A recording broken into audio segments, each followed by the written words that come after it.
زبور دوسری کتاب اور اس کا 52 باب جو 9 آیات پر مشتمل ہے۔ میر مغنی کے لیے داؤد کا مشکیل جب ادومی دویگ نے جا کر ساؤل کو بتایا کہ داؤد درخلق کے گھر میں داخل ہوا ہے۔ اے زبردست، تو شرارت پر کیوں فخر کرتا ہے؟ خدا کی شفقت دائمی ہے، تیری زبان محض شرارت ایجاد کرتی ہے۔ اے دغاباز، وہ تیز اسرے کی مانند ہے، تو بدی کو نیکی سے زیادہ پسند کرتا ہے اور جھوٹ کو صداقت کی بات سے۔ اے دغاباز زبان، تو مہلک باتوں کو پسند کرتی ہے۔ خدا بھی تجھے ہمیشہ کے لیے ہلاک کر ڈالے گا، وہ تجھے پکڑ کر تیرے خیمے سے نکال پھینکے گا اور زندوں کی زمین سے تجھے اکھاڑ ڈالے گا۔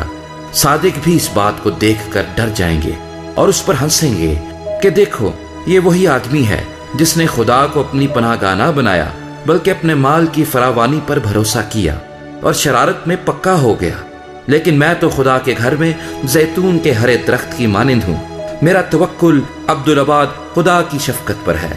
میں ہمیشہ تیری شکر گزاری کرتا رہوں گا کیونکہ تو ہی نے یہ کیا ہے، اور مجھے تیرے ہی نام کی آس ہوگی کیونکہ وہ تیرے مقدسوں کے نزدیک خوب ہے۔